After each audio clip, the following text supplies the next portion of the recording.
देखो, तो अपना नेक्स्ट टॉपिक है बफर सॉल्यूशन। बफर सॉल्यूशन क्या होता है, इसका पीएच कैसे कैलकुलेट करते हैं, कितने टाइप्स के होते हैं। जैसे आपसे डिस्कस किया था कि सबसे इंपॉर्टेंट दो टॉपिक हमें सीखना पड़ता है, एक होता है बफर सॉल्यूशन, दूसरा है सॉल्युबिलिटी एंड सॉल्युबिलिटी प्रोडक्ट।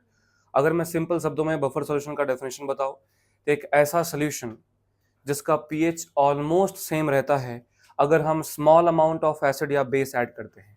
मतलब ऐसा सॉल्यूशन जिसमें एसिड या बेस डालने से थोड़े अमाउंट में अगर हम एसिड बेस डालते हैं तो उसका पीएच ऑलमोस्ट क्या रहता है, सेम रहता है। ऐसा नहीं है कि आप कितना भी एसिड बेस डाल दो वो सेम ही रहेगा, वहां पे डेफिनेटली कुछ ना कुछ देखने को मिलता है, लेकिन अगर वो चेंज नेग्लेजिबल है तो हम बोलते हैं कि हाँ पीएच लगभग क्या है, सेम है। क्योंकि आपको पता ही है, एसिड डालूंगा तो एसिड डालने से क्या मिलता है, H+। H+ से पीएच चेंज होगा ही होगा। बेस अगर मैं ऐड करूंगा तो बेस क्या देगा, OH-, उससे भी पीएच चेंज होगा। लेकिन बफर सोल्यूशन उस ऐड किए गए H+ और OH- को समहाउ कंज्यूम कर लेता है, और उससे जो पीएच में चेंज आता है अगर वो नेग्लेजिबल है तो हम बोलेंगे ये एक ट्रू बफर सोल्यूशन, एक अच्छा बफर सोल्यूशन है। और अगर वो थोड़ा ज्यादा चेंज दिखाता है तो हम ये बोल सकते हैं कि हमने एक रिक्वायर्ड अमाउंट से ज्यादा एसिड या बेस डाल दिया है। तो सबसे पहले बफर सोल्यूशन क्या होता है उसका डेफिनेशन क्लियर है, एक ऐसा सोल्यूशन जिसका पीएच ऑलमोस्ट सेम रहता है अगर हम स्मॉल अमाउंट ऑफ एसिड या बेस को ऐड करते हैं। अपने सामने जो ब्लड है वो एक एग्जाम्पल है बफर का, ब्लड एक एग्जाम्पल है बफर का, और ब्लड अपना बेसिक बफर होता है। अभी समझाता हूं कैसे। अगर मैं बात करूं कितने टाइप्स के बफर सोल्यूशन हमें पढ़ने हैं, तो वैसे तो बफर सोल्यूशन बहुत सारे टाइप्स के होते हैं। Acidic buffer, basic buffer, salt buffer, mixed buffer, ऐसे बहुत सारे बफर होते हैं। अपने को जो सीखना है अपने सिलेबस में वो मेनली दो टाइप का है। पहला है एसिडिक बफर, और दूसरा है बेसिक बफर। बेसिक बफर सिर्फ मैं इंफॉर्मेशन देता हूं सॉल्ट बफर का। सॉल्ट बफर एक ऐसा बफर होता है जो वीक एसिड वीक बेस से मिलकर बना होता है, वो एक सॉल्ट होता है, वो वीक एसिड वीक बेस से मिलकर बना होता है। लेकिन अपना पॉइंट ऑफ डिस्कशन क्या क्या है, एसिडिक बफर और बेसिक बफर।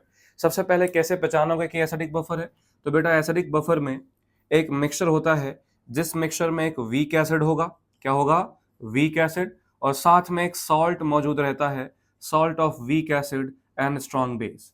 तो अगर अपने पास एक वीक एसिड है, मिक्सचर में वीक एसिड बचा है और साथ में सॉल्ट बचा है, salt of weak acid strong base, तो इसको हम बोल सकते हैं कि वो एक एसिडिक बफर है। अब यहाँ पे एक ध्यान देने वाली बात है कि सपोज आपने वीक एसिड CH3COOH लिया, आपने वीक एसिड क्या लिया, सपोज CH3COOH, तो हमें लगता है कि सॉल्ट भी इसी एसिड का बना होना चाहिए। मतलब ये एसिड लिया वीक एसिड CH3COOH और स्ट्रॉन्ग बेस लिया NaOH, तो इससे सॉल्ट क्या बनेगा, CH3COONA, सोडियम एसिटेट। तो ये अपना वीक एसिड है और इसका सॉल्ट है। लेकिन जरूरी नहीं है कि जो वीक एसिड लिया है उसी का सॉल्ट हो, किसी और भी वीक एसिड और स्ट्रॉन्ग बेस का सॉल्ट हो सकता है, इसलिए हमें ध्यान रखना है। और आपको मैक्सिमम कंडीशन में यही मिलेगा कि जो वीक एसिड दिया होगा उसी का सॉल्ट मिलता है। तो ये हो गया वीक एसिड, और salt of weak acid strong base रहेगा तो उसको क्या बोलेंगे, एसिडिक बफर। एसिडिक बफर है तो ऑब्वियसली जो पीएच है वो यूजुअली लेस देन 7 होता है। और अगर हमें इसका पीएच कैलकुलेट करना है, अगर हमें इसका पीएच कैलकुलेट करना है तो इसका फॉर्मूला होता है pKa प्लस लॉग जो भी कंसंट्रेशन होगा गिवन सॉल्ट का, this salt upon given concentration of acid. इसको हम नाम देते हैं हेंडरसन हेसल-बेल्च इक्वेशन। क्या नाम देते हैं, हेंडरसन हेसल-बेल्च इक्वेशन। एकदम बिल्कुल बॉटम लाइन पे चलेंगे, मेन पॉइंट पे अपने को ध्यान देना है कि क्या क्या होता है, कैसे कैसे इसको हमें समझना है। तो बफर दो टाइप का होता है, एसिडिक बफर जिसमें वीक एसिड उसका सॉल्ट होता है।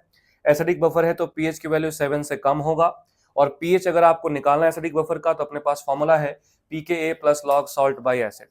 जो एक बोल सकते हो थ्योरेटिकली डिटरमाइंड डेटा है सॉल्ट अपॉन एसिड के कंसंट्रेशन के रेशियो का, उसके बेसिस पे बोला जाता है कि जो पीएच रेंज है एसिडिक बफर का, जो पीएच रेंज है वो pKa-1, वीक एसिड के pKa-1 से लेकर के वीक एसिड के pKa+1 के बीच में रहता है। ये इसका ऑप्टिमम पीएच रेंज है। क्या है, optimum pH range of acidic buffer. तो ये हो गया एसिडिक बफर क्या होता है। सिमिलरली बेसिक बफर में क्या होगा, एक वीक बेस होगा और साथ में salt of weak base and strong acid होगा। जैसे एग्जांपल के तौर पे अगर हम कोई वीक बेस ले, लाइक NH4OH लिया, और इसमें मैंने स्ट्रॉन्ग एसिड डाल दिया HCl, तो उसका सॉल्ट बन जाएगा NH4Cl।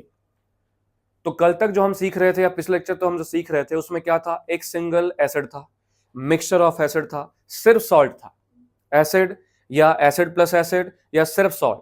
तो सिर्फ सॉल्ट था, तो हमने कल सॉल्ट हाइड्रोलिसिस का केस पढ़ा था कि सिर्फ सॉल्ट मौजूद हो सॉल्यूशन में तो कैसे हमें फॉर्मूला अप्लाई करना है। आज हमारे सामने वीक एसिड के साथ साथ सॉल्ट मौजूद है, तो कैसे फॉर्मूला लगाना है ये सीख रहे हैं।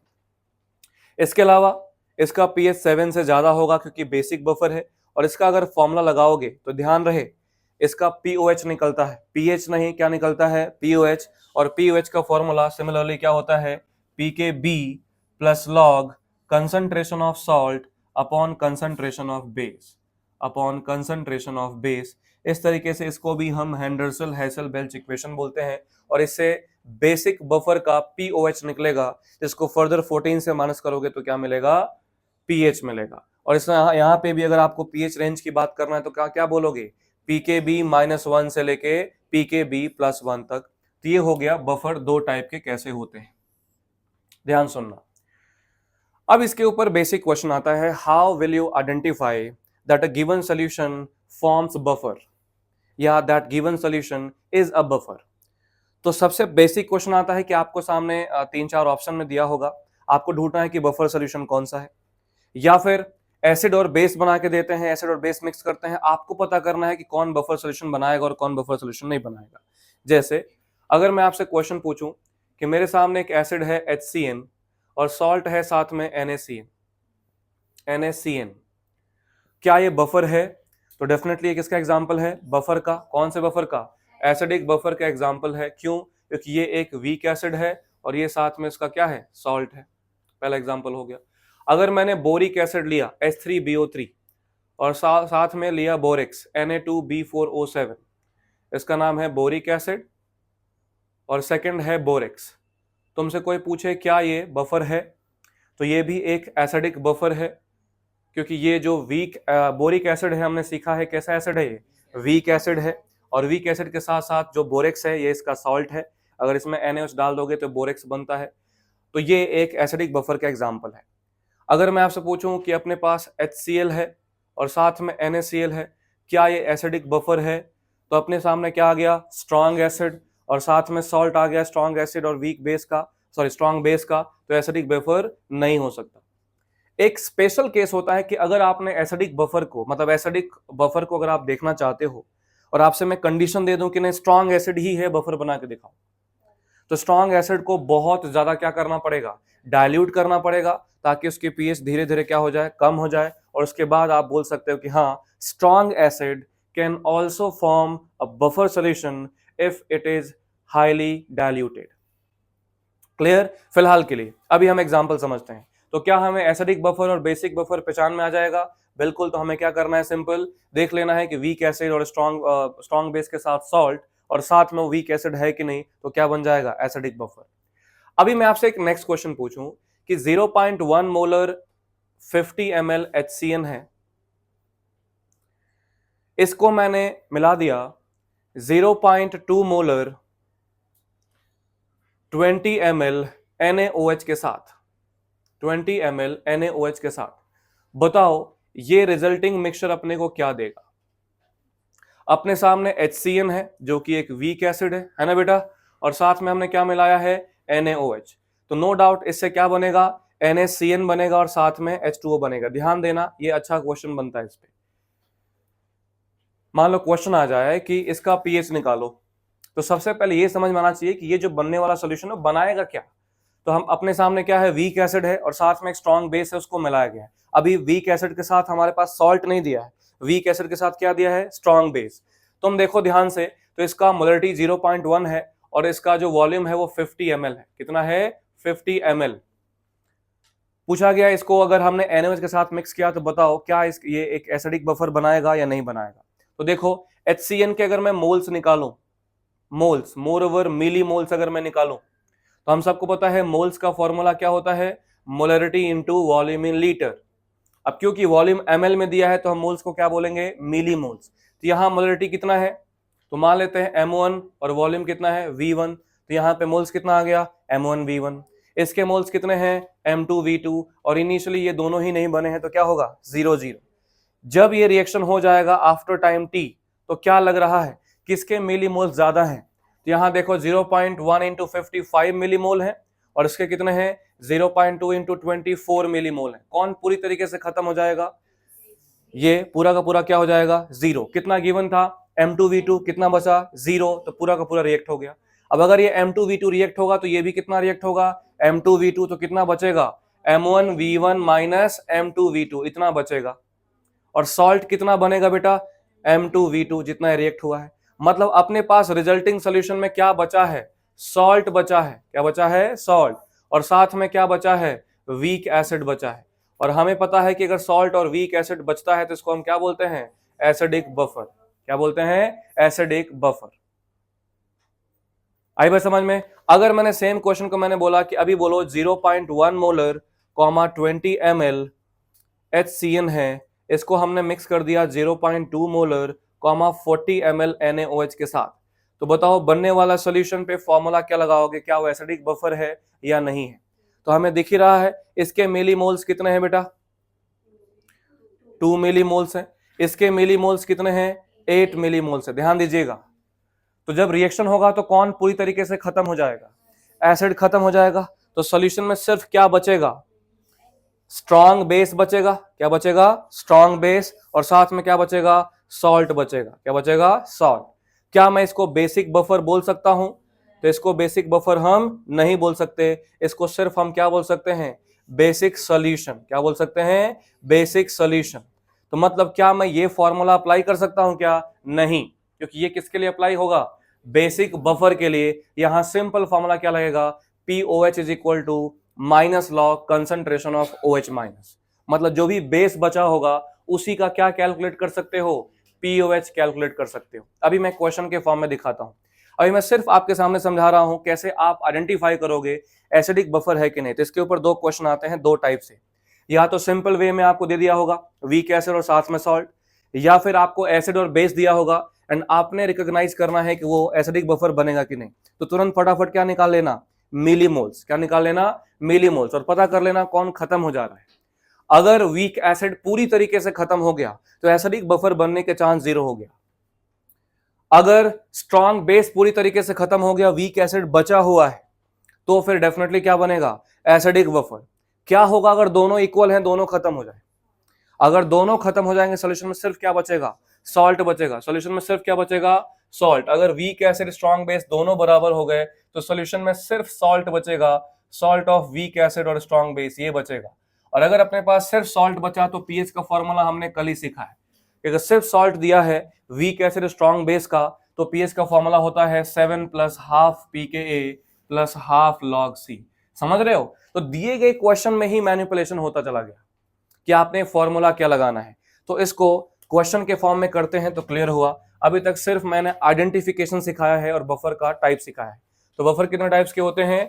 दो टाइप्स के, एसिडिक बफर और बेसिक बफर। अगर वीक एसिड के साथ सॉल्ट मौजूद है तो एसिडिक बफर होगा, और अगर वीक बेस के साथ सॉल्ट मौजूद है तो बेसिक बफर होगा। ध्यान रहे, अगर बेसिक बफर का पीएच या पीओएच कैलकुलेट करने जाते हो तो फर्स्ट स्टेप में आपको पीओएच ही मिलेगा, पीएच नहीं मिलेगा, लास्ट में 14 से माइनस करना पड़ेगा।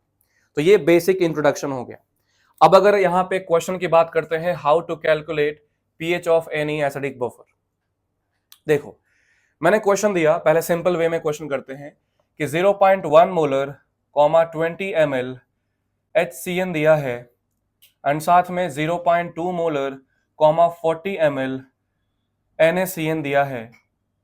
If Ka of HCN is 10⁻⁻৯, what will be the pH of the mixture? This is the first setup of question. आपको ये सॉल्व करना है।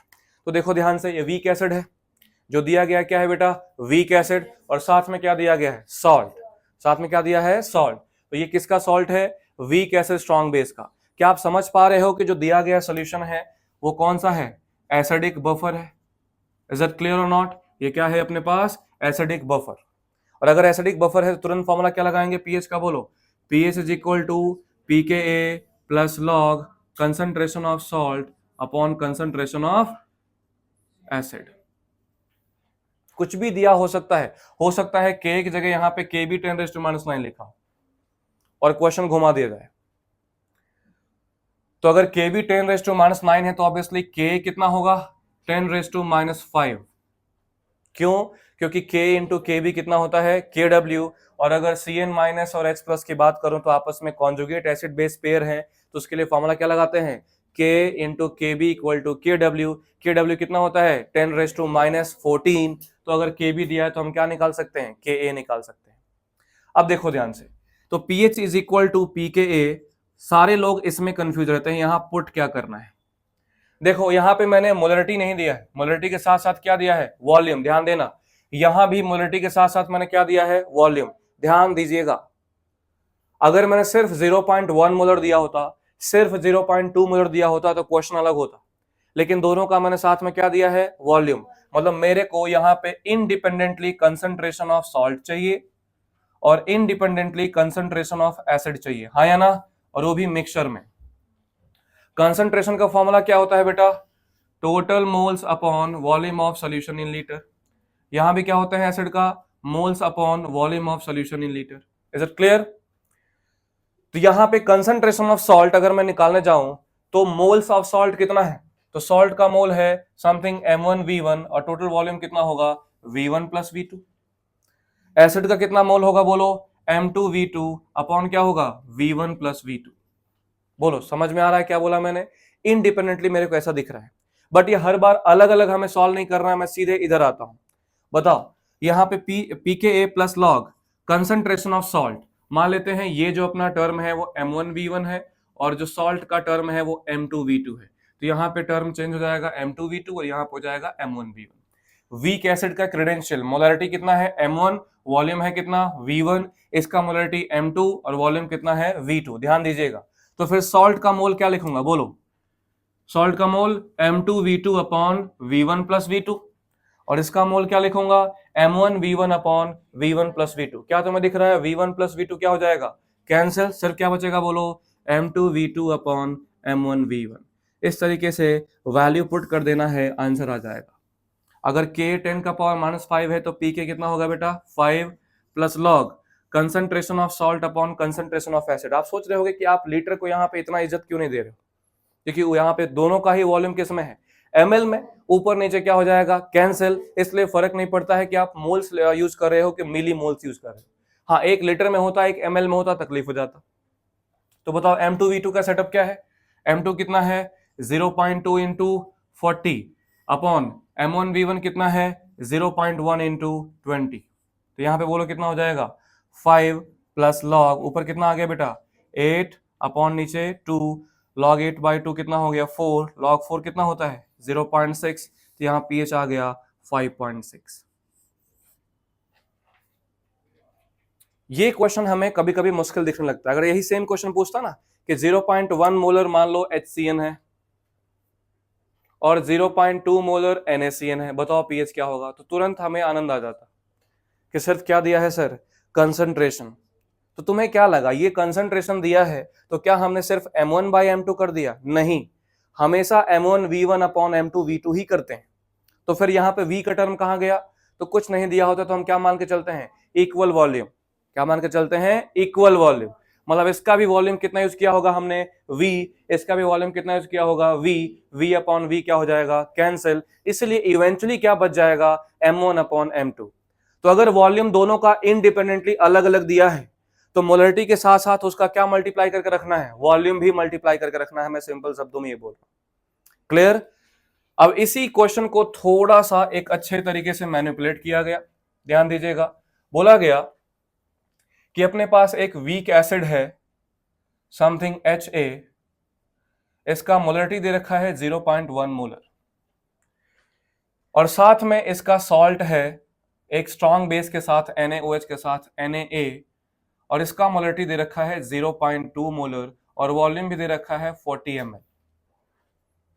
बोला गया how many ml of this weak acid should be added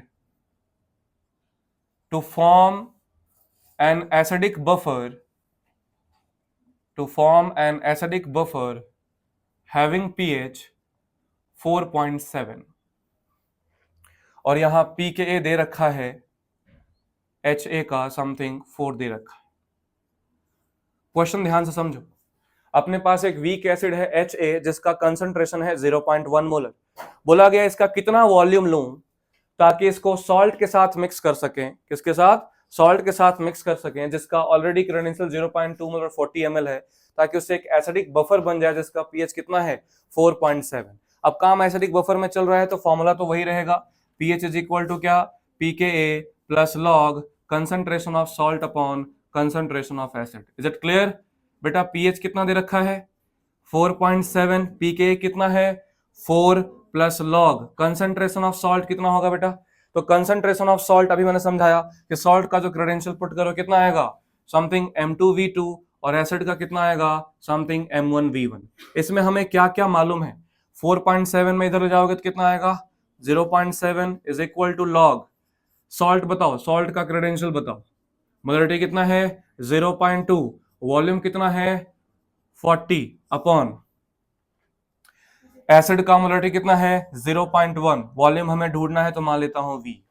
तुम खुद बताओ log क्या 0.7 होता है 5, लॉग क्या 0.7 होता है 5, मतलब 0.2 into 40 upon 0.1 into V should be equal to what 5।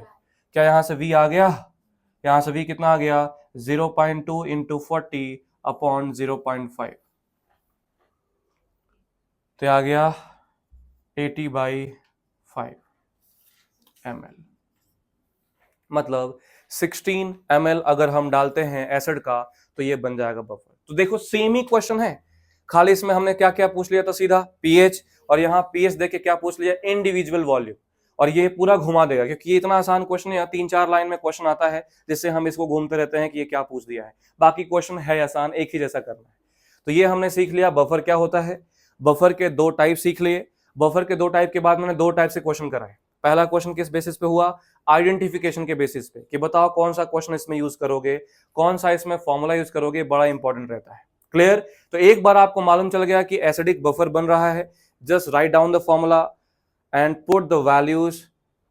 अगर अपने को वैल्यूज ढंग से नहीं पुट किया गया तो वो पूरा आंसर गलत आ जाएगा। ध्यान रखना है कि यहाँ पे मैंने बोला, कैसे मैंने बोला कि सिर्फ कंसंट्रेशन दिया होता है तो हमें लगता है कि सर कंसंट्रेशन डिवाइड हो गया, लेकिन जो कंसंट्रेशन डिवाइड करने के पीछे का लॉजिक क्या है कि हम क्या मान के चलते होंगे कि इक्वल वॉल्यूम रहा होगा। अगर इक्वल वॉल्यूम नहीं है तो हमें वॉल्यूम मल्टीप्लाई करके ही डिवाइड करना है। तो ये हो गया बफर का कैसे क्वेश्चन आता है। अब थोड़ा इसमें आगे बढ़ते हैं। जैसे मैंने समझाया कि बफर सोल्यूशन क्या होता है, जिसमें थोड़ा अगर एसिड या बेस डालोगे तो उसमें पीएच में बदलाव नहीं आता है, लेकिन हम सबको पता है कि अगर एक सर्टेन अमाउंट से ज्यादा मैं एसिड या बेस डाल दूंगा तो उसमें पीएच का बदलाव आ जाएगा। तो क्वेश्चन आता है कि अगर मैंने इतना अमाउंट, इतना मोल अगर एसिड या बेस डाला तो बताओ पीएच में चेंज होगा कि नहीं होगा, और होगा तो कितना चेंज होगा। तो इस पूरे टर्म को हम नाम देते हैं बफर एक्शन। क्या नाम देते हैं? Buffer action. तो वो हम समझ लेते हैं कि बफर एक्शन क्या होता है। क्या ये दोनों क्वेश्चन क्लियर है? कोई डाउट या कोई समस्या है कि कैसे सॉल्व किया गया? इसमें सिर्फ आपको ध्यान देने को, अगर गिवन लिख लेते हो ना तो ये बहुत आसान हो जाएगा। मैक्सिमम बार मैंने देखा है बच्चों करते हुए, ये रख तो देते हैं लेकिन गड़बड़ हो जाता है। सॉल्ट की जगह एसिड रख देते हैं, एसिड की जगह सॉल्ट रख देते हैं। तो देख लेना कि कैसे हमने क्रेडेंशियल्स को पुट किया है। तो नेक्स्ट बात करते हैं कि बफर में अगर पीएच चेंज होता है तो कितना होता है, कैसे कैलकुलेट करना है, और अगर थोड़ा अमाउंट ऑफ एसिड या बेस डालते हैं तो क्यों चेंज नहीं होता है। तो देखो इस टर्म को हम समझेंगे बफर एक्शन से, और इसको हम समझेंगे क्वेश्चन से। ध्यान दीजिएगा, मान लो मेरे पास एक एग्जांपल है, एक एसिडिक बफर है। Consider an acidic buffer. अपने पास एक एसिडिक बफर है, क्या है, CH3COOH एक वीक एसिड है, और साथ में CH3COONA एक सॉल्ट है। इसका हमें मोल दे रखा है समथिंग A मोल, और इसका हमें दे रखा है सीधा सीधा B मोल। हमें मोल ही दे रखा है। तब इस कंडीशन में अगर मुझे इनिशियल पीएच लिखना हो, इनिशियल पीएच, तो क्या लिख सकता हूं, initial pH equal to pKa plus log concentration of salt, concentration of salt. तो सॉल्ट का कंसंट्रेशन कितना होगा, सॉल्ट का mole upon volume upon acid का मोल अपॉन वॉल्यूम। तो वॉल्यूम वॉल्यूम क्या हो जाएगा, कैंसिल, यह आ गया इनिशियल पीएच। तो ये अपने पास एक बफर था जिसका मैंने इनिशियल पीएच निकाल लिया, pH equal to pKa plus log salt upon acid, और कंसंट्रेशन ऑफ सॉल्ट, देखिए बेटा कंसंट्रेशन ऑफ सॉल्ट अगर आप देखोगे तो ये बी मोल है, बी अपॉन टोटल वॉल्यूम, ए अपॉन टोटल वॉल्यूम, तो मोल का रेशियो लो या कंसंट्रेशन का रेशियो लो, फर्क नहीं पड़ता है क्योंकि वॉल्यूम वॉल्यूम कैंसिल हो जाए। यहां पे एक ध्यान देने वाली बात क्या है, ये जो CH3COOH है वो एसिडिक है कि बेसिक है? एसिडिक, ये वीक एसिड है। और जो आपके सामने सॉल्ट दिख रहा है CH3COO- और Na+, इसमें ये जो CH3COO- है ये इसी का कॉन्जुगेट बेस है। ये ध्यान देखो तो इसी का क्या है, कॉन्जुगेट बेस है, इसी का कॉन्जुगेट बेस है। बेस के लिए हम क्या करते थे, H निकाल देते थे, H निकाल दोगे तो यही बन जाएगा। मतलब यहां पे अगर आपने सेम एसिड का सॉल्ट लिया है तो डेफिनेटली वो जो एसिड होगा वो वीक एसिड होगा और जो सॉल्ट होगा वो उसका बेसिक पार्ट होगा। कौन सा पार्ट होगा, बेसिक पार्ट। अब यहां पे क्वेश्चन है कि अगर मैंने इसमें समथिंग x मोल NaOH डाल दिया या x मोल HCl डाल दिया तो बताओ pH चेंज होगा तो कितना होगा।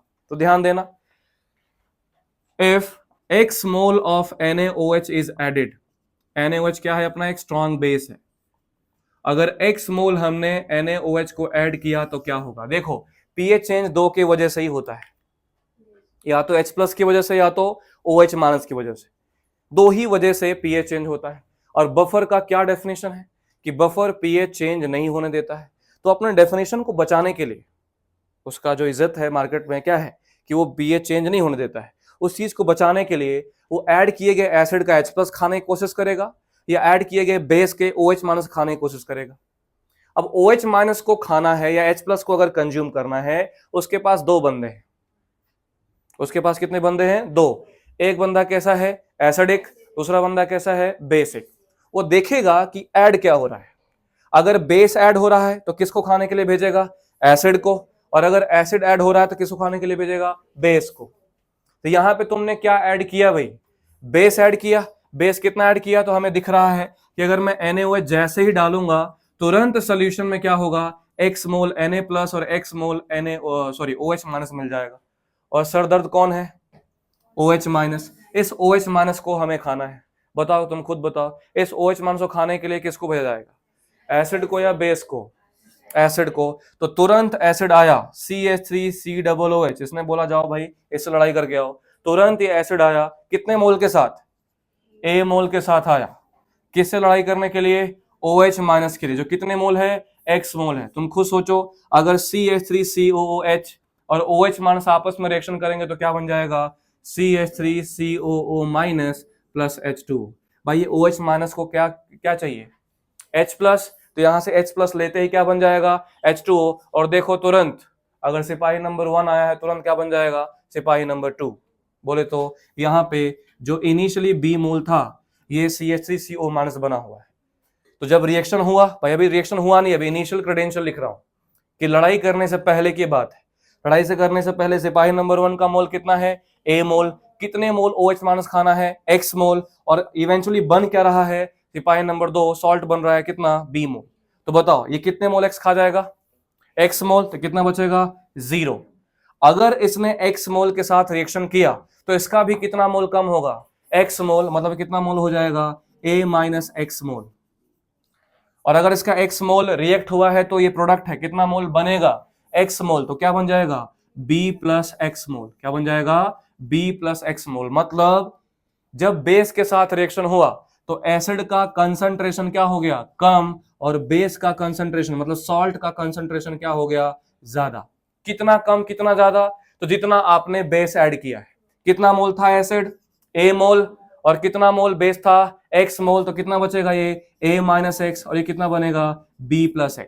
तो क्या अभी नए मोल आ गए आपके सामने, किसके किसके, एसिड और सॉल्ट के। तो बताओ फाइनल pH क्या होगा, final pH will be equal to pKa plus log concentration of salt. Salt कितना है बेटा, B प्लस X अपॉन कितना होगा, A- X। ये निकल जाएगा फाइनल pH। और इससे आप क्या निकाल सकते हो, change in pH। Delta pH क्या होगा, फाइनल माइनस इनिशियल।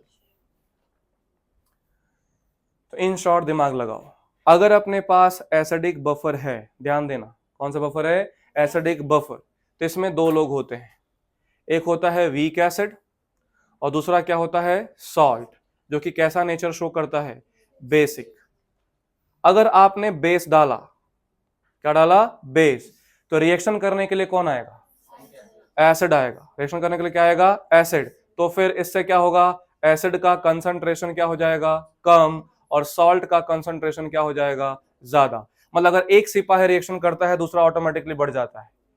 अगर आपने एसिड डाला होता, अगर आपने एसिड डाला होता HCl, तो कौन मिलता, H प्लस। H प्लस के साथ रिएक्शन करने के लिए खुद एसिड आएगा क्या, नहीं, कौन किसको आना पड़ेगा, बेस को। और जैसे तुम सोचो, जैसे ही ये बेस CH3CO माइनस एसिड के साथ रिएक्शन करेगा तो क्या बन जाएगा, CH3COOH। देख रहे हो, तो एक रिएक्शन करता है दूसरा बन जाता है, दूसरा रिएक्शन करता है पहला बन जाता है। मतलब एक का कम होगा तो इवेंचुअली दूसरे का बढ़ जाएगा। इसमें कुछ भी ऐसा हाई फाई नहीं है, रटने जाओगे तो बहुत कुछ रटना पड़ सकता है। तो बताओ किसको हमने ऐड किया है, एसिड को, रिएक्ट करने कौन आएगा, बेस। मतलब सॉल्ट आएगा कि एसिड आएगा, सॉल्ट आएगा। और अगर सॉल्ट रिएक्शन करने आएगा तो खुद सॉल्ट का कंसंट्रेशन कम हो जाएगा और एसिड का कंसंट्रेशन बढ़ जाएगा। मतलब अगर A और B था तो एक का A माइनस एक्स, एक का B प्लस एक्स, या फिर एक का A प्लस एक्स दूसरे का B माइनस एक्स। तो एक बार इनिशियल पीएच निकाल लो, एक बार फाइनल पीएच निकाल लो, आपको मिल जाएगा कि कितने पीएच का चेंज आया। कर सकते हैं। तो ये हो गया बफर एक्शन क्या होता है। जो भी वैल्यू दिया होगा उसको क्वेश्चन में पुट कर देना है। जैसे मान लो मैंने दिया था यहाँ 3 मोल और यहाँ 4 मोल, क्वेश्चन चेंज कर देता हूँ, मान लो 3 मोल और 4 मोल है, और यहाँ मैंने बोला कि 1 मोल ऐड करता हूँ। तो इनिशियल पीएच बताना जरा, इनिशियल पीएच क्या आएगा, pKa plus log salt, salt कितना है बेटा 4 अपॉन एसिड कितना हो गया 3। अब अगर हमें फाइनल पीएच निकालना है, किसको ऐड किया हमने बेटा, 1 मोल बेस को ऐड किया। तो 1 मोल बेस को खाने के लिए कौन आ जाएगा, एसिड। तो एसिड का 1 मोल कम हो जाएगा, सॉल्ट का 1 मोल बढ़ जाएगा।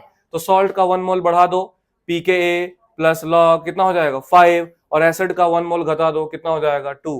This is equation 1, this is equation 2, दोनों को माइनस कर देना है। 2 माइनस 1 करो तो pH2 माइनस pH1 जो होगा, pKa तो क्या हो गया कैंसिल, यहां से क्या बचेगा log 5/2 माइनस log 4/3। खाली वैल्यूज पुट करना है। log 5 कितना होता है 0.7 माइनस log 2 कितना होता है 0.3, तो कितना बच जाएगा सिर्फ ये 0.4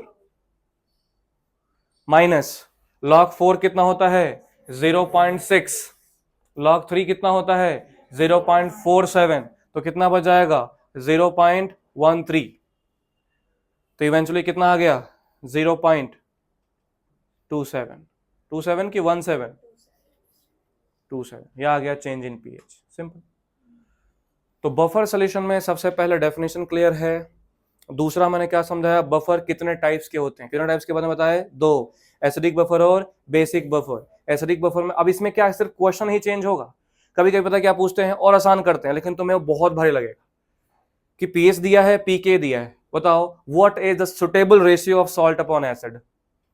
अभी कितना घटे सवाल है, पीएच इज इक्वल टू है pKa plus log concentration of salt upon concentration of acid. सिर्फ पूछा कि ये बताओ इसका रेशियो क्या होगा। जैसे एक क्वेश्चन करके दिखा देता हूं एग्जांपल, ताकि मिले तो हमें नया ना लगे। मान लो हमें दिया गया है कि pH is 3.3 and pKa is something 3, तो बताओ सॉल्ट बाय एसिड का रेशियो क्या है। तो pH कितना है 3.3, pKa 3 plus log concentration of salt upon concentration of acid. तो यहां पे log concentration of salt upon acid कितना बचेगा 0.3, तो लॉग क्या 0.3 होता है 2, तो मतलब सॉल्ट अपॉन एसिड कितना आ गया 2:1, खत्म। अब बफर नहीं आने का मैं रीजन बताता हूं 2। पहला रीजन, आपने बहुत फास्ट पढ़ने की कोशिश करी है। दूसरा रीजन, मैथ्स नहीं आता। दूसरा रीजन, इधर 99.99% रीजन की बफर नहीं आता। लॉग के अंदर कैसे कर दिया, ये कैसे, ये यही तो है, खत्म, यहां मैटर क्लोज। अगर नहीं आता है तो इसके बाद नहीं होगा। तो फिर 2:1, 1:2, 0.3:1, और तुरंत तुम्हें क्या लगता है, सॉल्ट बाय एसिड अगर दिया और 0.3:1 आंसर दिया, तुम्हें यहां दिखा, तुम टिक कर दोगे। अब वो सॉल्ट बाय एसिड का रेशियो पूछा है कि लॉग सॉल्ट बाय एसिड का रेशियो पूछा है, तुम्हें क्या फर्क पड़ता है। और अगर फर्क पड़ गया तो आंसर सही हो जाएगा, ऑब्वियस सी बात है। तो ये हो गया सिंपल, बफर एक्शन क्या होता है। लास्ट में एक छोटा सा डेफिनेशन होता है जिसको हम बोलते हैं बफर कैपेसिटी। क्या बोलते हैं, बफर कैपेसिटी या बफर इंडेक्स। वैसे तो उसके आने की गुंजाइश कम है, लेकिन हम रिस्क नहीं लेंगे। तो बफर कैपेसिटी या बफर एक्शन होता क्या है? सिंपल, आप कितना अमाउंट ऑफ स्ट्रॉन्ग एसिड या स्ट्रॉन्ग बेस डालोगे, अमाउंट जो लेंगे वो मोलरिटी की बात कर रहा हूं, कंसंट्रेशन की बात कर रहा हूं। अगर अपने को बफर इंडेक्स या बफर कैपेसिटी निकालना है तो ये होता है how many concentration of any strong acid और strong base added so that the pH of the solution gets changed by 1. अगर अपने को pH यूनिटी से चेंज करना है तो कितना कंसंट्रेशन ऑफ एसिड या बेस डाला जाए तो pH 1 से चेंज हो जाए, इसके रेशियो को हम क्या बोलते हैं बेटा, बफर इंडेक्स या बफर कैपेसिटी। दोनों सेम बात है। डेल्टा एक्स क्या है यहाँ पे, डेल्टा एक्स है कंसंट्रेशन ऑफ स्ट्रॉन्ग एसिड या strong base which is added to the buffer solution, and delta pH क्या है, चेंज इन pH। और बहुत सिंपल क्वेश्चन आता है, ये दिया रहता है, ये भी दिया रहता है, बट प्रॉब्लम है अगर बफर इंडेक्स नाम ही नहीं सुना है तो नहीं निकाल सकते। तो इस तरीके से बफर सॉल्यूशन खत्म होता है। अब अपना नेक्स्ट और जो सबसे इंपॉर्टेंट टॉपिक है वो है सॉल्युबिलिटी एंड सॉल्युबिलिटी प्रोडक्ट। इसके हर एक लाइन को ध्यान से सुनना, हर एक लाइन को ध्यान से सुनना। सबसे पहले मैं यहां डिफाइन करने जा रहा हूं what do you mean by solubility. देखो ध्यान से, सबसे पहले सॉल्युबिलिटी को बेटा हम रिप्रेजेंट करेंगे स्मॉल एस से, और ये वही होता है जो मोलरिटी होता है। मतलब it is also defined as the moles of substance dissolve in 1 litre of solution. तो सॉल्युबिलिटी का यूनिट हमेशा क्या पुट करना है, मोल पर लीटर। क्या होगा definition, it is defined as moles of solute dissolve in 1 litre of solution.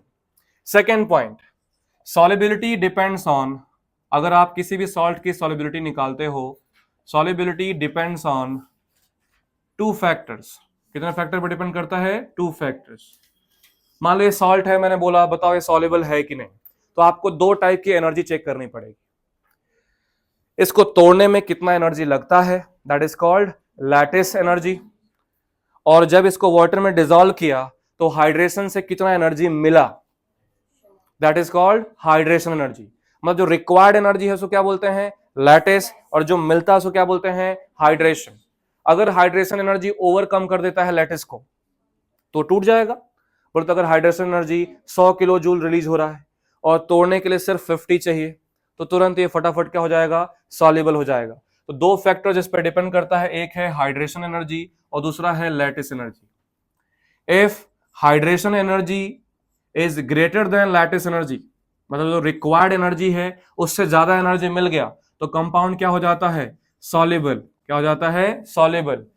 और अगर हाइड्रेशन एनर्जी कम रह गया और लैटिस एनर्जी ज्यादा रह गया, तोड़ने के लिए ज्यादा एनर्जी चाहिए, सो ऑब्वियसली क्या हो जाएगा, insoluble. There is another factor कि अगर हाइड्रेशन एनर्जी और लैटिस एनर्जी समहाउ इक्वल हो जाते हैं, ऐसे सब्सटेंसेस को हम नाम देते हैं स्पेरेंगली सॉल्युबल सब्सटेंस। क्या बोलते हैं, स्पेरेंगली सॉल्युबल सब्सटेंस या स्पेरेंगली सॉल्युबल सॉल्ट या पार्शली सॉल्युबल सॉल्ट। और most of the ionic compound इसी कैटेगरी में आते हैं। कौन सी कैटेगरी में, स्पेरेंगली सॉल्युबल सॉल्ट की कैटेगरी में।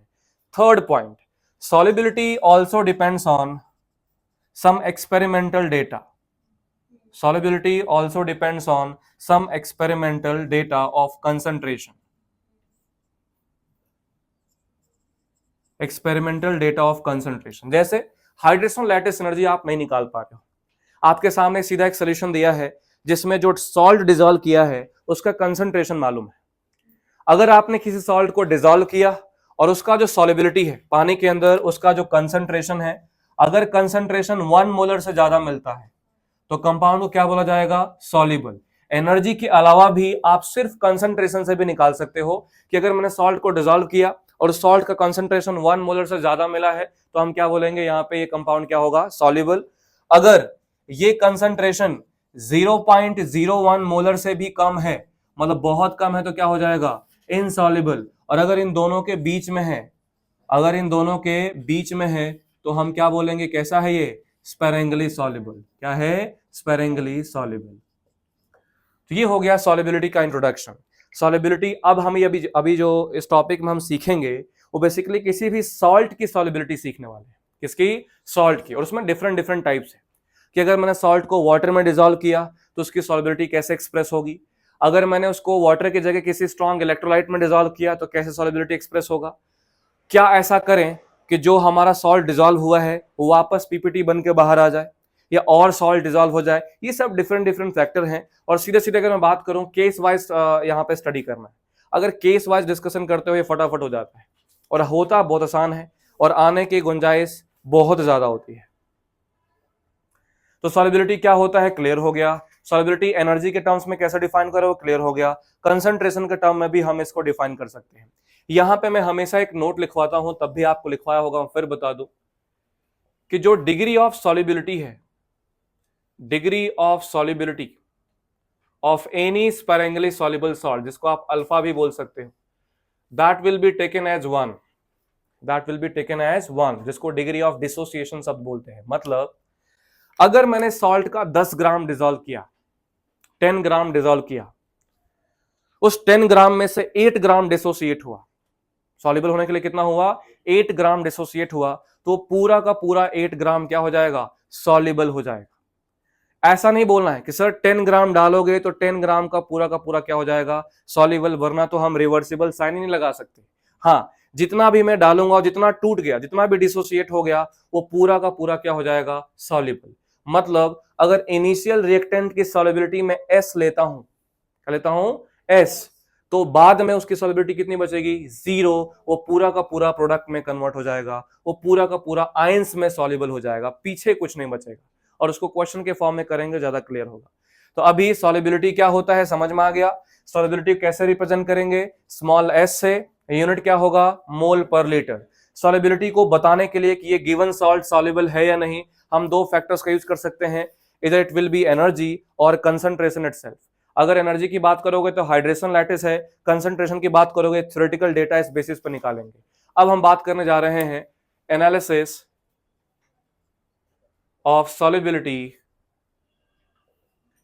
Of sparingly soluble salts, sparingly soluble salts. ध्यान देना, इसमें सबसे पहले मैं केस 1 डिस्कस करने जा रहा हूं। What is case 1? केस 1 हम डिस्कस करेंगे solubility of sparingly soluble salt in water. किसमें डुबाएंगे हम, वाटर में डिसॉल्व करेंगे और इसमें हम सॉल्युबिलिटी चेक करेंगे। जिसमें मोस्ट फेमस एग्जांपल आप जानते हो कि सपोज हमें बोला गया कि AgCl की सॉल्युबिलिटी चेक करिए। क्या चेक करिए, AgCl की सॉल्युबिलिटी चेक करिए और उसका इक्विलिब्रियम कांस्टेंट निकालिए कि कितना ये सॉल्युबल हुआ, उसका कैरेक्टरिस्टिक कांस्टेंट कितना होगा। तो यहां पे देखो कैसे करेंगे, मुझे AgCl की सॉल्युबिलिटी स्टडी करनी है। तो हम यहां बोलेंगे कि consider solubility of AgCl, consider solubility of AgCl is something S mole per liter, is something S mole per liter। मतलब जब हम AgCl सॉलिड को डिसॉल्व करेंगे वाटर में तो कैसे टूटेगा, पहले Ag plus aqueous plus Cl minus aqueous, Ag plus aqueous plus Cl minus aqueous. ध्यान रहे मैं पहले ही वार्न कर देता हूं, 3 स्टेप्स हैं इसमें, एक भी स्टेप मिस नहीं करना है। Step number 1, right the reaction with proper phase. बोलो मेरे साथ, right the reaction with proper phase. दूसरा, अप्लाई द फॉर्मूला एंड तीसरे में वैल्यू पुट करना है। सीधा सीधा वैल्यू पुट करने जाओगे 70 to 80% चांस है क्वेश्चन गलत हो जाएगा। अगर सिंपल थोड़ा सा भी सिंपल से ऊपर उठा गलत हो जाएगा। तो सबसे पहले मैंने इसको तोड़ दिया Ag प्लस एक्वस और Cl माइनस एक्वस में। तोड़ते ही अब मेरे को यहाँ पे इसका इक्विलिब्रियम कांस्टेंट लिखना है। तो अगर मैं इसका इक्विलिब्रियम कांस्टेंट लिखूं तो क्या आएगा, बोलो concentration of Ag plus into concentration of Cl minus, this is our step number 2। नीचे AgCl लिखने की आवश्यकता नहीं है क्योंकि ये कंप्लीट सॉलिड है और सॉलिड हमें पता है कि नहीं लेना है। क्लियर?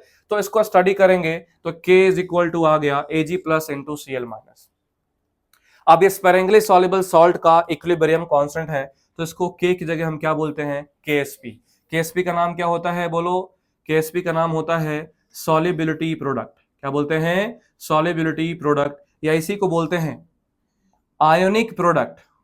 क्या बोलते हैं, ionic product of ions in saturated solution, in saturated solution, ionic product of ions in saturated solution. Product का मतलब क्या होता है, मल्टीप्लिकेशन, और ये Ag प्लस का कंसंट्रेशन एंड Cl मान से कंसंट्रेशन को मल्टीप्लाई करोगे, जब इक्विलिब्रियम आ चुका है, क्या आ चुका है, इक्विलिब्रियम आ चुका है, उस समय आपको क्या मिलेगा, Ksp, बोले तो सॉल्युबिलिटी प्रोडक्ट। अब इसकी सॉल्युबिलिटी कैसे एनालाइज करना है, तो हमने AgCl को तोड़ा तो क्या मिला, Ag plus aqueous plus Cl minus aqueous. ध्यान देखना, T इक्वल टू 0 पे हमें सॉल्युबिलिटी क्या कंसिडर किया है AgCl का, हमने ये माना है इसका S मोल पर लीटर सॉल्युबल होगा, तो यहाँ पे S और ये इनिशियली क्या होंगे 0 0। जब इक्विलिब्रियम आ जाएगा तो ये पूरा कितना हो जाएगा 0, क्योंकि मैंने अभी बोला कि जो डिग्री ऑफ सॉल्युबिलिटी है वो कितना लेना है 1। ये पूरा तरीके से डिसॉल्व हो गया तो पीछे कुछ भी नहीं बचेगा, 0 बचेगा, तो ये कितना सॉल्युबल होगा S। और हमारे पास KSP आ चुका है Ag plus into Cl minus. अब वैल्यू पुट करेंगे तो S इंटू एस क्या हो जाएगा S स्क्वायर, तो S कितना आ जाएगा रूट ओवर KSP। मतलब अगर अपने को सॉल्युबिलिटी प्रोडक्ट दे रखा है रूट KSP, तो हम क्या निकाल सकते हैं, सॉल्युबिलिटी ऑफ AgCl। और ये अगर मैं आपको बताऊं तो मैंने बोला था उस समय भी कि डेटा याद रखना है कि KSP ऑफ AgCl वो होता है 1.8 into 10 raise to minus 10, 25 degree Celsius पे होता है। तो रूट ओवर 1.8 इंटू 10 का पावर माइनस 10 कर दोगे तो निकल जाएगा S कितना होता है। तो this is the characteristic equation which relates solubility and solubility product of any given sparingly soluble salt। और ये मैंने बिल्कुल ऐसा बेसिक लिया है, और भी आप कोई 2-4 सॉल्ट ले सकते हो जिसका हमें चेक करना है।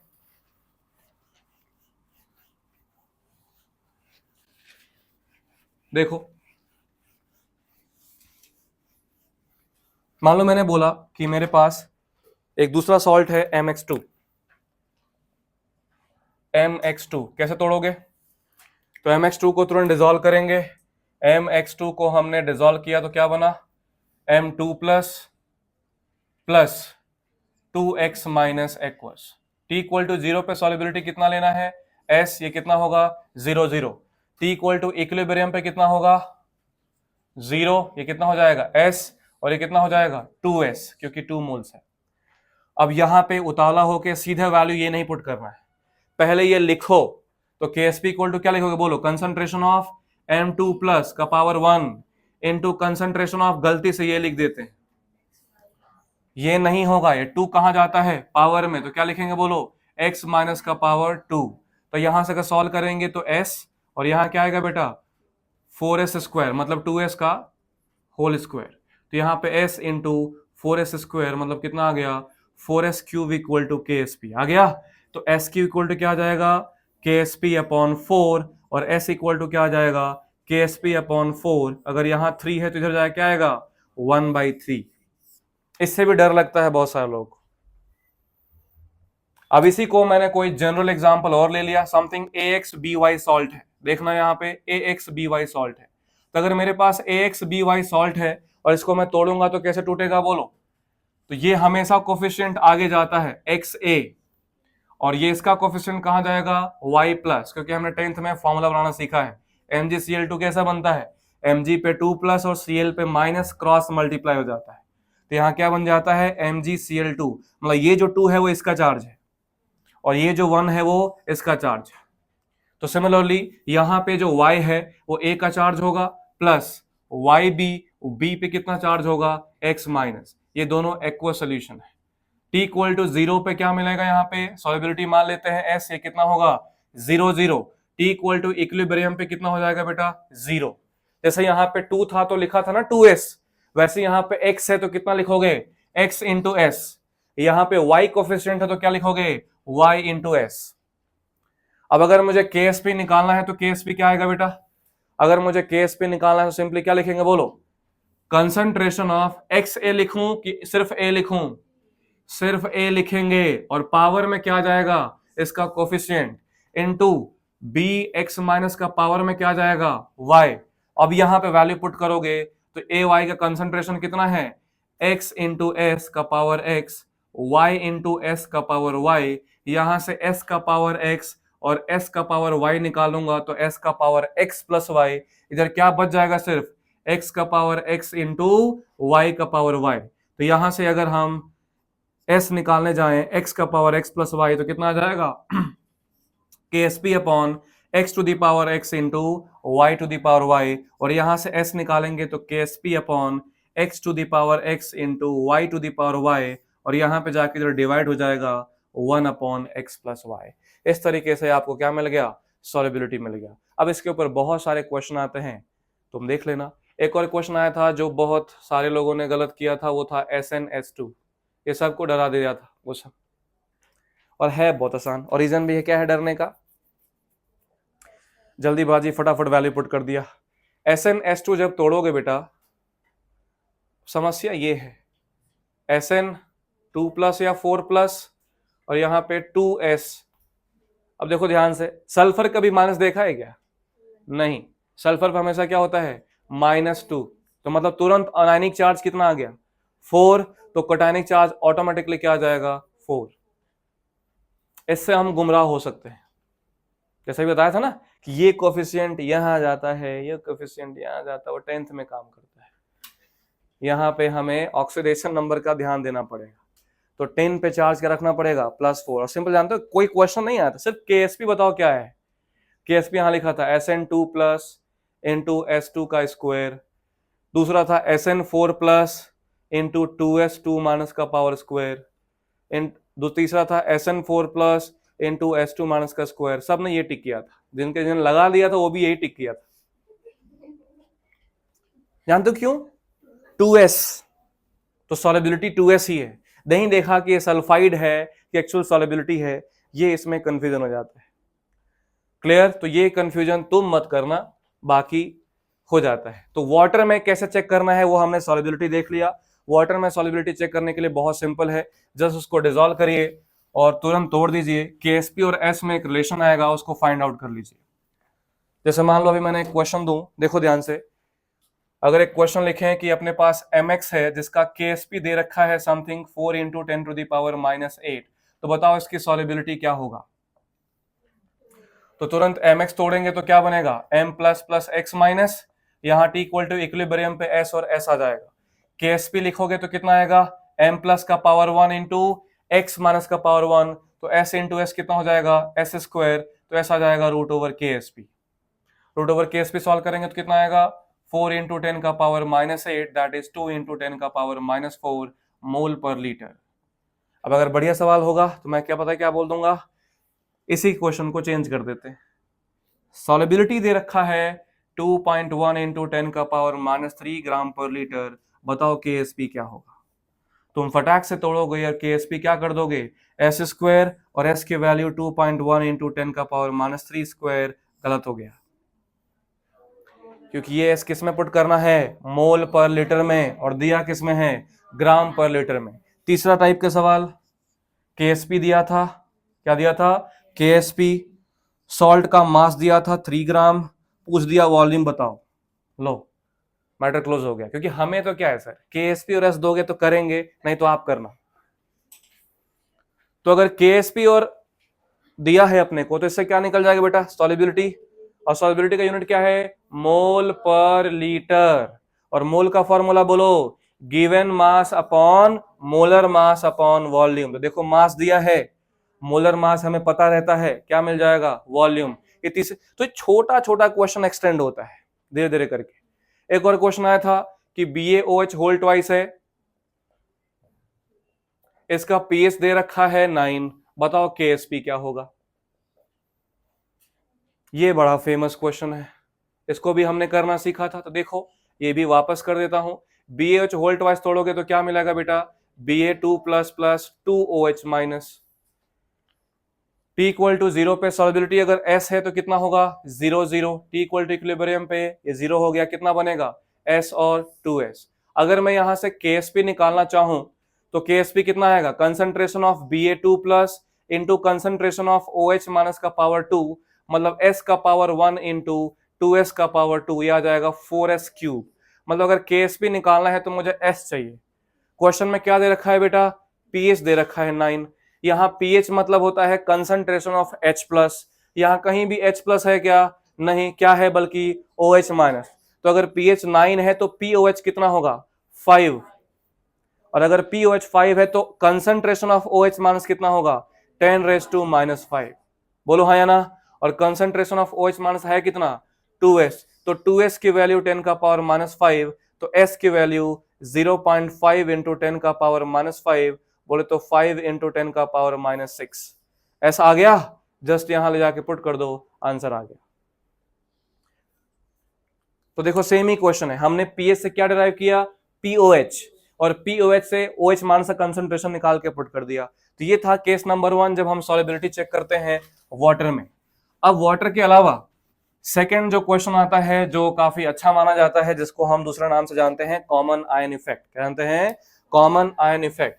तो केस 2 में हमें चेक करना है what is the common ion effect on solubility, common ion effect on solubility. ध्यान दीजिएगा, इसमें क्या है, अगर हमने किसी सॉल्ट को डुबाया लेकिन वाटर की जगह, किसकी जगह, वाटर की जगह हमने किसी स्ट्रॉन्ग इलेक्ट्रोलाइट में डिसॉल्व किया, किस में डिसॉल्व किया, स्ट्रॉन्ग इलेक्ट्रोलाइट में, जो कॉमन आयन को फर्निश करता है। ज्यादा अंग्रेजी हो गई, क्वेश्चन से करते हैं। Find out the solubility of AgCl in 0.1 molar AgNO3। KSP दे रखा है AgCl का समथिंग 2 इंटू 10 का पावर -10। इस क्वेश्चन को समझो, हमें AgCl की सॉलिबिलिटी निकालनी है, करेंगे वैसे ही, कैसे, AgCl तोड़ा, क्या मिला, Ag plus Cl minus, clear, T equal to 0 पे solubility S 0 0, T equal to equilibrium पे सॉलिबिलिटी ये हो गया 0 SS। लेकिन अब वाटर में डिसॉल्व नहीं करना है, हमें किस में डिसॉल्व करना है, 0.1 मोलर AgNO3 में डिसॉल्व करना है। तो मतलब यहां पे जो स्ट्रॉन्ग इलेक्ट्रोलाइट है, जो भी दिया होगा concentration 0.1 molar something, 0.2 molar something, वो स्ट्रॉन्ग इलेक्ट्रोलाइट ही है। इसको अगर तोड़ोगे तो रिवर्सिबल मैनर की जगह इरिवर्सिबल मैनर में टूटेगा, Ag प्लस NO3 माइनस, और ये कितना Ag प्लस देगा 0.1, और ये कितना NO3 देगा 0.1। मतलब अब इस सॉल्यूशन में Ag प्लस दो लोग दे रहे हैं, AgCl भी दे रहा है और AgNO3 भी दे रहा है। तुम KSP का इक्वेशन फर्स्ट पे लगा सकते हो कि सेकंड पे, फर्स्ट पे, जो रिवर्सिबल है उसी पे लगा सकते हो, दिया भी उसी का है। तो यहां पे Ag प्लस ये भी दे रहा है, Ag प्लस ये भी दे रहा है। यहां पे हम बोल सकते हैं कि जो Ag प्लस है वो क्या है बेटा, कॉमन आयन है। क्या है, कॉमन आयन है। यहां से मिला है 0.1, यहां से मिला है S, तो ये टोटल S प्लस 0.1, और यहां भी S प्लस 0.1, मतलब यहां पे जो कंसंट्रेशन ऑफ Ag प्लस है वो कितना है, S प्लस 0.1। अब यहां ध्यान दो, जो S की वैल्यू होती है, सॉलिबिलिटी होता है, बहुत कम होता है, 2 इंटू 10 का पावर -4, 1 10 का पावर -6, बहुत कम वैल्यू आती है। उसके कंपैरिजन में जो यहां से Ag प्लस मिला वो बहुत ज्यादा मिला है।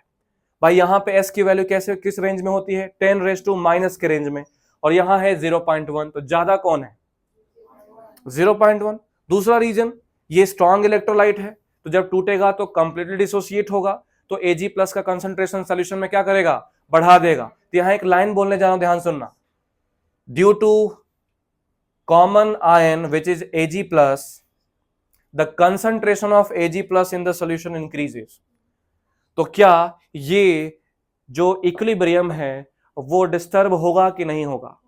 ये आराम से, ये तुम्हारा चल रहा था रिवर्सिबल, तुमने स्ट्रॉन्ग इलेक्ट्रोलाइट में डिसोसिएशन कर दिया, तुरंत इसने इसका कंसंट्रेशन बढ़ा दिया, और according to Le Chatelier principle, अगर इसका कंसंट्रेशन बढ़ा तो रिएक्शन कहां चला जाएगा, पीछे।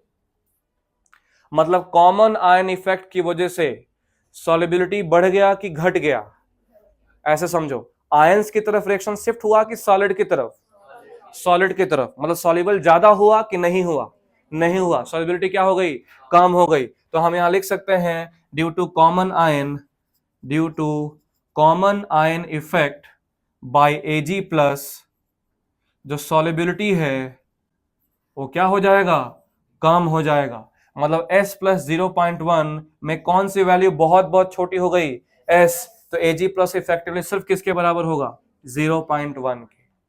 तो अब KSP लगाओ, KSP क्या आएगा, concentration of Ag plus into concentration of Cl minus. KSP कितना दे रखा है, 2 इंटू 10 का पावर -10, Ag प्लस कितना लेना है, टोटल लेना है कि सिर्फ 0.1, 0.1 इंटू Cl माइनस का कंसंट्रेशन कितना है S, यहां से S आ गया, कितना आ गया S, 2 इंटू 10⁻⁻⁹। अगर तुम इसका स्क्वायर रूट करते ये नहीं होता बेटा, तो S into S S square आता कि नहीं, उस समय S कितना आता, अगर उस समय S निकालते तो 2 का स्क्वायर रूट 1.4 इंटू 10⁻⁻5 आता, अभी कितना कितना आया है 2 इंटू 10⁻⁻9, 10⁻�5 से कितना हो गया 10⁻⁻9, बहुत कम हो गया। तो तुमसे कोई पूछे कॉमन आयन इफेक्ट कब लगता है, जब कॉमन आयन होता है। Point number 1 very straight forward.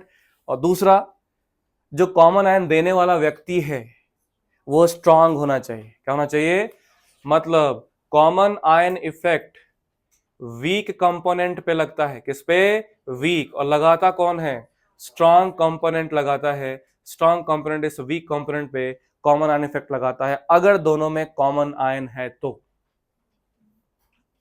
समझ में आया। लेकिन अगर दोनों वीक हैं, तीसरा केस जैसे बन गया, मान लो मैंने बोला AgCl को अभी AgBr के साथ डिसॉल्व किया गया, अभी बताओ अगर इसका KsP1 है, इसका KsP2 है, तो पहले की सॉल्युबिलिटी क्या होगी बताओ, सॉल्युबिलिटी ऑफ AgCl क्या होगा, सॉल्युबिलिटी ऑफ AgBr क्या होगा, सॉल्युबिलिटी ऑफ AgBr क्या होगा, और दोनों में Ag है कि नहीं है, तो net solubility of Ag plus कितना होगा। क्या यहां पे कॉमन आयन इफेक्ट की चर्चा कर सकते हैं, नहीं, दोनों कैसे हैं, वीक है, कैसे मालूम, KsP दिया है, पूरी तरीके से रिजॉल्व हुआ ही नहीं होगा। तो ऐसे केस को हम नाम देते हैं साइमल्टेनियस सॉल्युबिलिटी। क्या बोलते हैं, बोलो, साइमल्टेनियस सॉल्युबिलिटी, कि दो स्पेरेंगली सॉल्युबल सॉल्ट को एक बार डिसॉल्व किया गया। तो यहां पे कौन सा इफेक्ट लगता है, कॉमन आयन इफेक्ट, और यहां पे क्या लगता है, साइमल्टेनियस सॉल्युबिलिटी। इसका भी प्रूफ है, लेकिन हमें प्रूफ नहीं करना है, हमें सीधा फॉर्मूला पे जाना है कि अगर दो सॉल्ट आपने डिसॉल्व किया, दोनों का KsP दे रखा है, तो पहले सॉल्ट की जो सॉल्युबिलिटी होगी, देखो इधर, पहले सॉल्ट की सॉल्युबिलिटी होगी वो पहले का KsP upon root over total KsP, तो बोलो KsP1 प्लस KsP2, ये मान लेते हैं S1 आ गया। दूसरे सॉल्ट की सॉल्युबिलिटी क्या आएगा, उसका KsP कितना, बोलो KsP2 upon root over total KsP, KsP1 plus KsP2, ये भी अच्छे सवाल बनाता है। और लास्ट मैंने क्या पूछा है, सॉल्युबिलिटी ऑफ Ag प्लस, बताओ Ag प्लस सिर्फ S1 होगा, सिर्फ S2 होगा, या दोनों होगा, तो दोनों में का मतलब क्या हुआ, S1 प्लस S2 दोनों जोड़ दो, क्योंकि Ag प्लस दोनों में है बेटा, AgCl में भी AgBr में, तो KsP1 अपॉन रूट देस प्लस KsP2 अपॉन रूट देस, सिर्फ कितना बचेगा, root KsP1 plus KsP2 only. ऊपर क्या बचा, KsP1 plus KsP2 upon root over KsP1 plus KsP2, इसको रूट इंटू रूट लिख सकते हैं कि नहीं, रूट रूट क्या हो गया, कैंसिल, सिर्फ क्या बचेगा, root KsP1 plus root KsP2, इसको हमने नाम दे दिया साइमल्टेनियस सॉल्युबिलिटी। जैसे कॉमन इफेक्ट का एक और क्वेश्चन अपने करना है, देखो इधर कि मेरे पास NiOH होल ट्वाइस है, जिसका KsP हमें दे रखा है, इसका सॉल्युबिलिटी बताओ इन 0.2 मोलर NaOH, क्या कर लोगे, NaOH कैसा है, स्ट्रांग, ये कैसा है, वीक, दोनों को तोड़ना है कि एक को, दोनों को, NiOH तोड़ेंगे तो क्या मिलेगा, NH twice Ni2 plus plus 2OH minus, solubility क्या मिलेगा, S2S, NaOH तोड़ोगे तो क्या मिलेगा, Na प्लस और OH माइनस, Na प्लस भी कितना मिलेगा 0.2, OH भी कितना मिलेगा 0.2, तो कॉमन आयन कौन है इसमें, OH minus. Common ion OH minus का जो कंसंट्रेशन है वो यहां से कितना मिला होगा 2s, और यहां से कितना मिला होगा 0.2, लेकिन सिर्फ कितना लेंगे 0.2, एक कॉमन आयन की वजह से सॉल्युबिलिटी क्या रही होगी, कम हो गया। अब लास्ट केस जो इसका है सॉल्युबिलिटी का, केस नंबर 4, वो क्या होता है, how to compare precipitation of any given salt on the basis of KsP। जैसे मान लो कि हम यहां जो भी KsP का फॉर्मूला अप्लाई कर रहे हैं वो कब अप्लाई कर रहे हैं, इक्विलिब्रियम आने के बाद कि उसके पहले,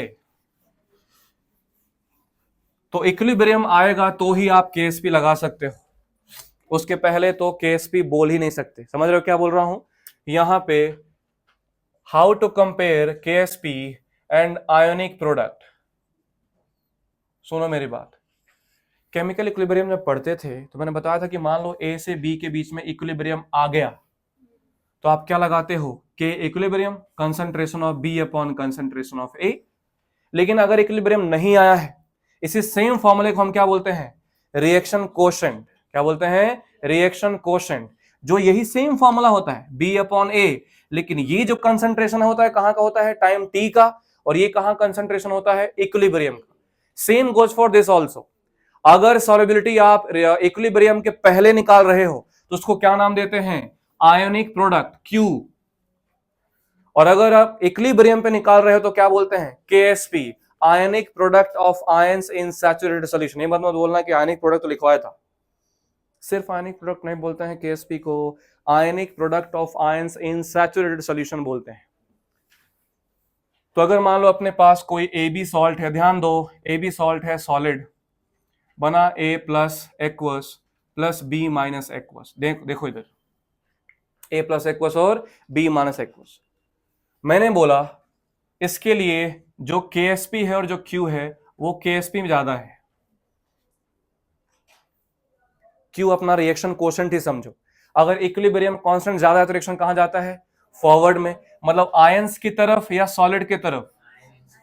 ये अभी आयंस की तरफ जाएगा, प्रोडक्ट की तरफ जाएगा, मतलब सॉल्युबिलिटी और बढ़ेगा कि घटेगा, हैं, बढ़ेगा। आयंस और बना सकते हो, मतलब अभी भी सॉल्ट डिसॉल्व हो सकता है कि नहीं हो सकता है, और अभी भी सॉल्ट डिसॉल्व हो सकता है। सॉल्यूशन क्या बोलोगे, अनसैचुरेटेड सॉल्यूशन। क्या बोलोगे, अनसैचुरेटेड सॉल्यूशन। अभी भी सैचुरेशन आया नहीं है, मतलब यहां पीपीटी बनने की संभावना है या नहीं है, नहीं है। यहां पे जो प्रेसिपिटेट है वो नहीं बनेगा क्योंकि रिएक्शन आयंस की तरफ जा रहा है।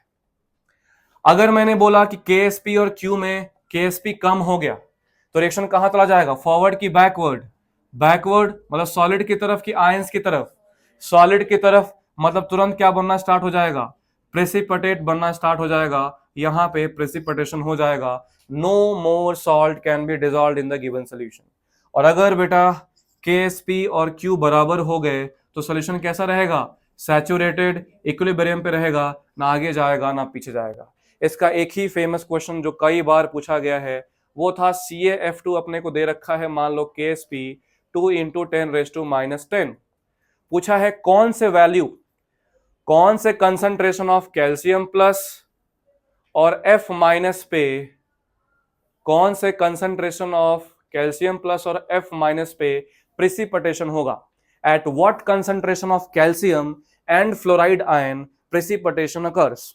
मान लो यहां दिया है इधर 10⁻⁻4, यहां दिया है 10⁻⁻5, यहां दिया है 10⁻⁻4, यहां दिया है 10⁻⁻2। अब बेटा अगर कैल्शियम और फ्लोराइड का कंसंट्रेशन दिया है तो KSP मत ढूंढने लगना, वो दिया ही है। तो अगर KSP के अलावा कंसंट्रेशन दिया है मतलब उसको यूज करके हम क्या निकाल सकते हैं, Q। तो जरा CaF2 निकालो, तो CaF2 तोड़ेंगे तो क्या मिलेगा बेटा, Ca2 plus plus 2F minus. तो KSP क्या आएगा बेटा, Ca2 plus into F minus का स्क्वायर।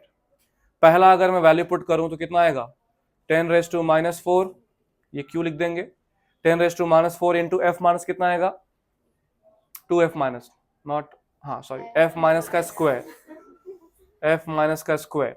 तो यहाँ 10⁻⁻4 इंटू F माइनस कितना है, 10⁻⁻5 का स्क्वायर, कितना आ जाएगा बेटा, 10⁻14।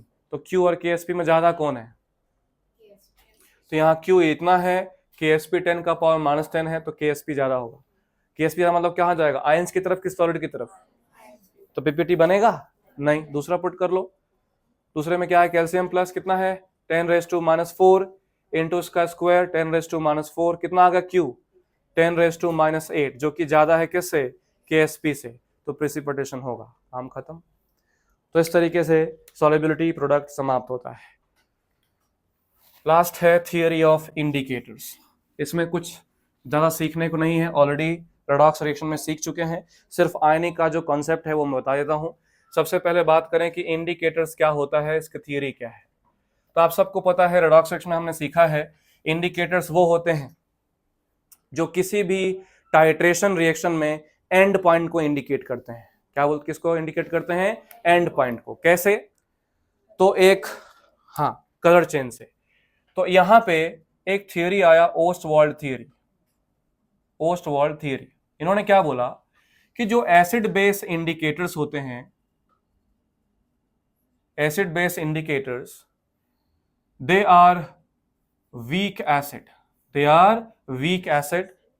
And can exist as conjugate acid base pair. जो इंडिकेटर्स होते हैं वो टूट के अपने एसिड बेस पेयर्स के फॉर्म में एग्जिस्ट करते हैं, और जब वो टूटते हैं तो ही वो अपना कलर शो करते हैं, ऐसा ओस्टवाल्ड थ्योरी कहना था।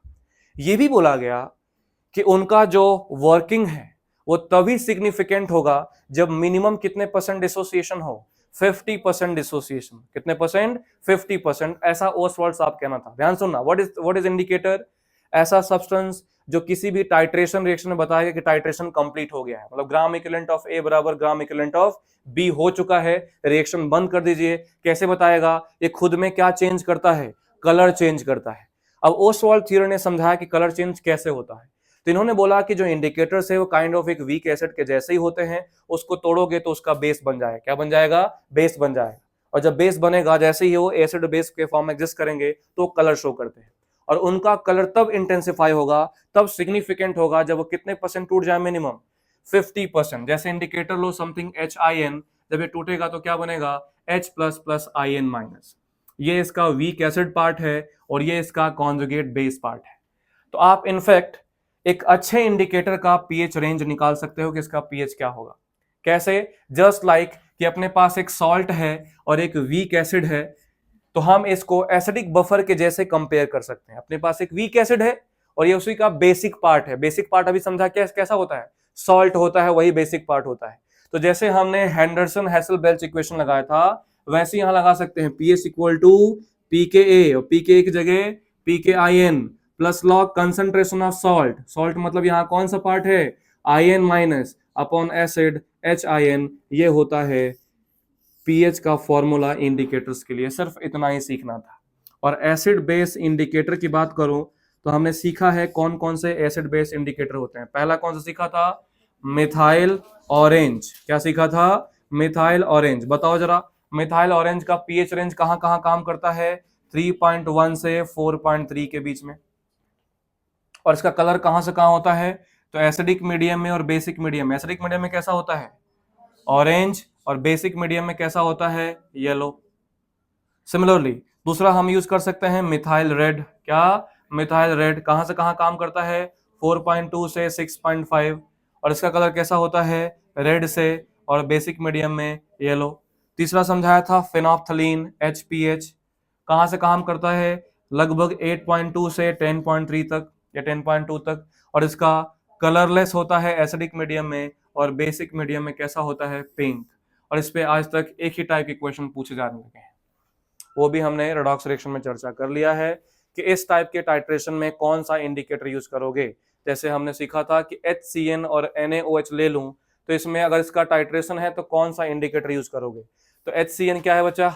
वीक एसिड, और ये क्या है? Strong base. ऑब्वियस सी बात है, जब वीक एसिड स्ट्रॉन्ग बेस का टाइट्रेशन करोगे, अगर आप स्ट्रॉन्ग एसिड स्ट्रॉन्ग बेस का टाइट्रेशन करते हो तो जो पीएच रेंज होता है, क्या होता है?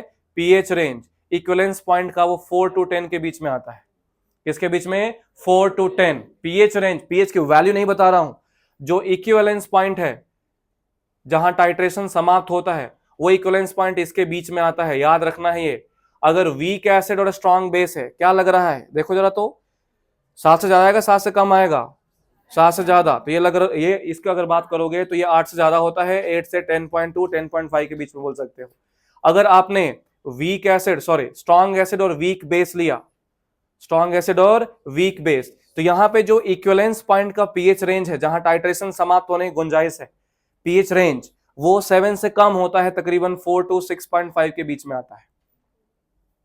और अगर वीक एसिड वीक बेस है तो मैंने समझाया था इसका पीएच रेंज बहुत ही नैरो होता है, 6.5 to 7.5, इसलिए कोई भी सिंपल इंडिकेटर इधर यूज नहीं कर सकते। तो कॉमन सेंस लगाओ, अगर वीक एसिड और स्ट्रॉन्ग बेस में टाइट्रेशन करा रहा हूं तो इसका जो पीएच रेंज है वो कहां जाएगा? 8 से 10 के बीच में, और 8 से 10 के बीच में एक ही इंडिकेटर, इसका नाम क्या है? फेनोप्थलीन। तो यहां फेनोप्थलीन यूज कर सकते हैं। क्लियर? इसी के साथ आयनिक इक्विलिब्रियम समाप्त होता है।